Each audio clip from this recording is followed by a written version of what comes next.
I've eaten a lot of char siu in my life. I live in Hong Kong, for God's sakes. I have to say, this is probably one of my favorite, like top 3. Hey strangers, it's me, Mandy, again. I'm with Food 52 today to bring you a recipe that is pretty iconic for Cantonese cuisine, and it's called Char Siu. Many people kind of pronounce it as Char Siu because that's how it's spelled in English, but it's actually Char Siu. If you have been to any Chinatown around the world, you probably would have seen it hanged inside the window of restaurants. It's these like Chinese barbecue pork that is red and glistening and like syrupy, and it's like sweet and garlicky at the same time. And they are kind of usually quite similar to each other, but today I'm gonna bring you what I call a house special Char Siu with thick jam glaze. First step, we're gonna have to make the marinade. And I usually start the day before. I let it sit overnight, but you can do it at least 6 hours. Let the pork marinate for at least 6 hours, okay? What's special about this recipe is that there are a few untraditional ingredients that I'm using, and don't freak out, it's not exotic or anything. I'm substituting some like traditional ingredients because some of the traditional ingredients are harder to find or unfamiliar, and I'm substituting with more familiar ingredients to make the same flavor. Besides what's already in the name, house special Char Siu with thick jam glaze. So that thick jam is a untraditional ingredient, and then also another ingredient that I'm using is beet juice.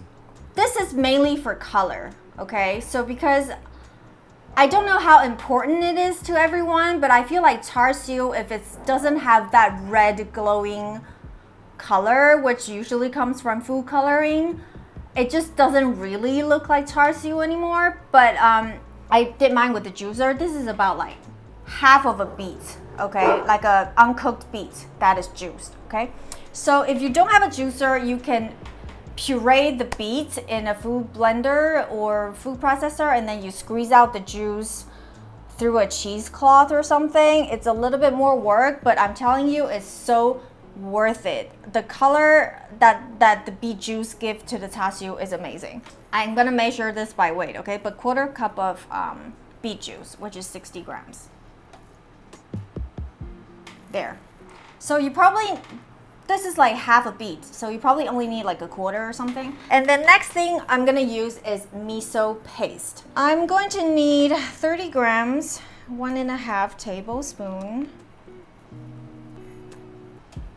Next thing is pretty standard, hoisin sauce. So next thing, fish sauce. Not only it adds saltiness, it also adds that fermented funk to it. 15 grams, which is 1 tablespoon. Woo. And then nothing special, soy sauce, 2.5 tablespoons, 37 grams. There.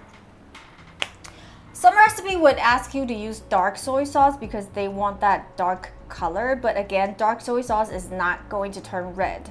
Dark soy sauce is going to turn brown, okay? So that beet juice is crucial. This is a little bit of a unfamiliar ingredient that I can't substitute. It's called a rose wine. If you can't find this, I would say use gin, so 1 tablespoon. But don't just skip it. It's less about the alcohol, but the floralness from this wine, it really is a signature note to char siu, is all I can say. And if you don't use it, something is gonna be missing. Brown sugar, which is 12 grams. I'm using a lot less sugar in my marinade because I'm concentrating all the sweetness on the glaze. Then, another unconventional ingredient, Dijon mustard. 10 grams, 1.5 teaspoons. Then, 5 spice powder, 1/4 teaspoon.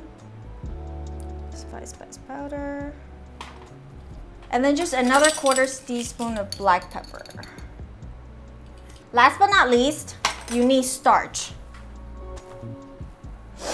This is also an ingredient in the marinade that you're not gonna see from other recipes as far as I know, but I think it's very, very crucial to the success of a perfect char siu. So I need 2 tablespoons of starch. I'm using tapioca, but you can use potato starch or cornstarch. It's all cool. What the starch does is when heat hits the marinade that is encasing the char siu, it's going to thicken, right? Because that's what starch does, right? And it's going to keep as much marinade onto the char siu as possible instead of just letting it drip all down. Okay, so that's why I'm adding starch. A little something that's optional that I'm not doing right now, but that you can, is that you can add half a teaspoon of liquid smoke if you want a little bit of the smokiness flavor to the char siu. I'm not doing that right now because I don't think that it needs it, but if you want to, you can, okay? So now all I'm gonna do is whisk this up. So once it's mixed up, it's going to have this amazing red color. It's as if you added like a shit ton of food dye in there, but you did not. This is all just the beets. So now pork. I'm using pork butt, aka pork shoulder. When you choose your cut, make sure that you get a piece that has a really good fat marbling in there, okay? I've had char siu that is made with pork belly. To me, it's a little bit too fatty, but if you are a super fatty char siu person, go ahead, use pork belly, just remove the skin. But today I'm gonna use pork shoulders, okay? So the size of the strip is very important. You don't want it to be thicker than 1.5 inch. So you want to cut these into 1.5 inch strips. Like that. That's about right. Okay? There. And one more thing I like to do is I use a wooden skewer and I kind of punch the meat, give it a few holes on every side so that the marinade gets into the center of the meat a lot easier. And that's it. Now this is gonna go in the fridge for, like I said, at least 6 hours. But I'm gonna do overnight, okay? So I'll see you tomorrow. Welcome back. Today's the next day. So I've just taken this out of the fridge, and this is when I'm going to add extra crushed garlics. So I've simply just like smashed the garlics and then removed the skin. So I'm adding the garlic before I preheat the oven because it's gonna give me like 30 minutes for the garlic flavor to adhere to the surface of the meat.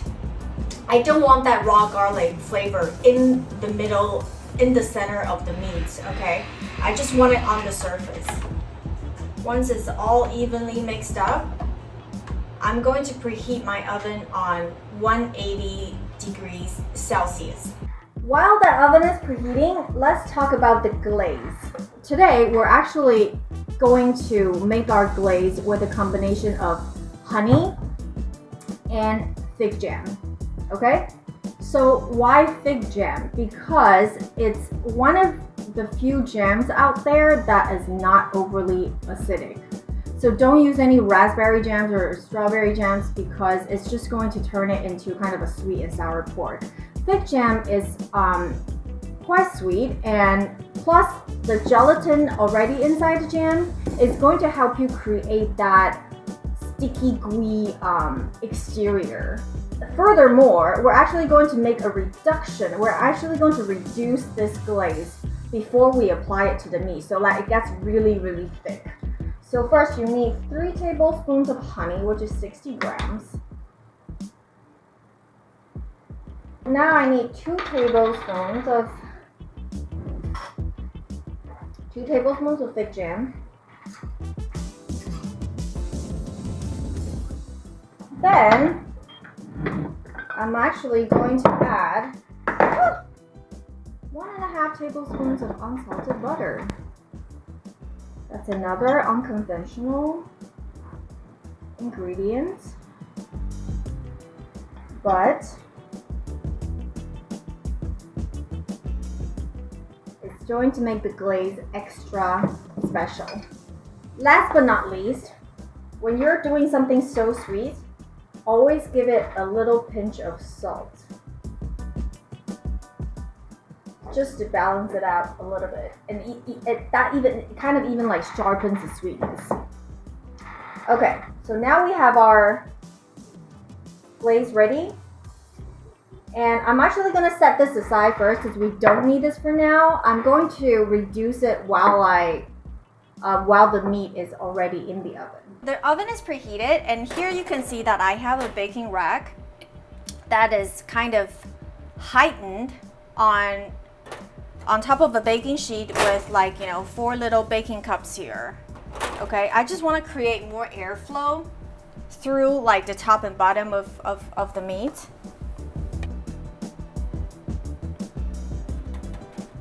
I'm just gonna space them out evenly and then just like put them one by one next to each other like that, okay? And then in the oven it goes. And you can see I'm setting my baking rack on the middle level, but because like this is like elevated, so therefore the meat is going to be a little bit closer to towards the top heat. I'm going to let it go for 10 minutes before I take them out, turn them, rebase them, turn them, and another 15 minutes. Now, while the meat is in the oven, this is when I'm going to make my honey reduction. So I'm going to bring this up to a simmer, and then I'm going to keep it simmering for about 5 minutes. It's ready. You can set it aside, turn off heat, and let it cool off. It's going to thicken dramatically once it cools, okay? Then 10 minutes in,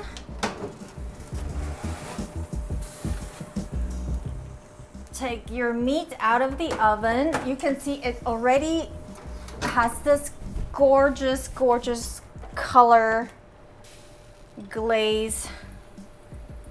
And remember that starch that we added to the marinade? That's what's making the marinade sticks to the meat. It thickens while it cooks and it sticks to the meat. But we're actually going to re-dip this back in the marinade. And then the first side is going to face down. So that's the top side. And once you base it again, have the other side facing up now. Now this goes back in the oven for another 15 minutes.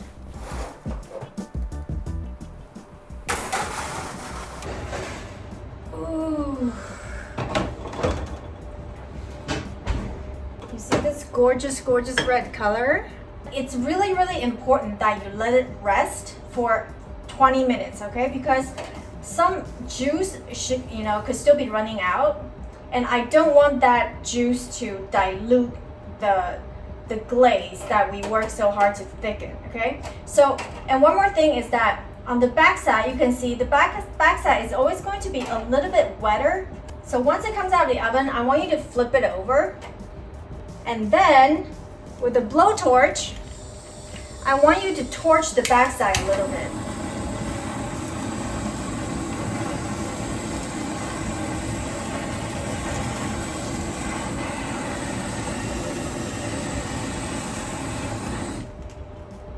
Listen, this not only thickens, the wetter side, like, dries it up a little bit, but it creates that really wonderful char that is really crucial in Char Siu. If you don't have a blowtorch, get one.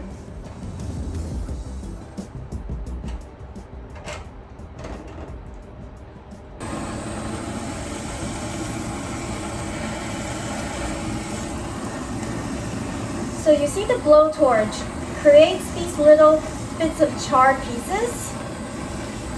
Not only it kind of thickens the marinade that's otherwise a little bit too wet on the backside, but it also creates all these little charred corners. Now that I've risked setting my camera on fire. Okay, so now once you've done that, you know, give it that little bits and pieces of char, let it rest for 20 minutes before you put the glaze on, because just like a steak, right after you cook it, the juice inside is still running and it could be seeping out of the meat, and that seepage is going to dilute the glaze that we worked hard to reduce and thicken. So no, we don't want that. We want it to have it, you know, finish doing whatever juice running business that it has going on before we put the glaze on. Okay, so 20 minutes, let it sit. Once the meat has rested, we take that really thick glaze and we just go to town. You really want to lather it on. And that's not all. We're going to torch it even further.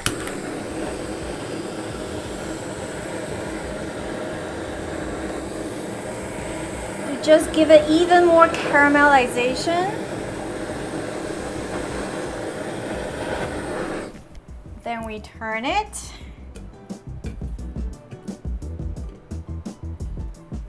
We glaze that other side. And we torch it again.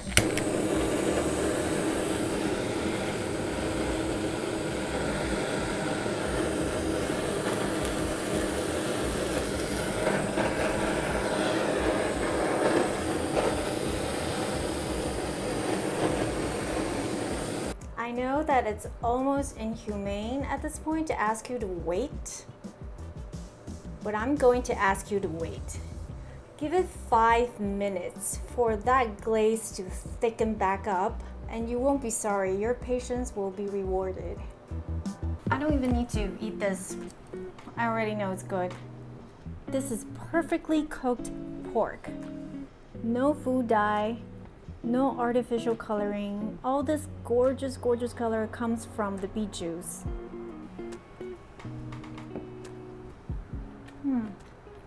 Sweet, charred, garlicky, salty, juicy, which is not typically a word associated with Char Siu. I really love this recipe. Try it. Let me know what you think. I hope you like it. I'm pretty sure you will. And that's it. See you next time.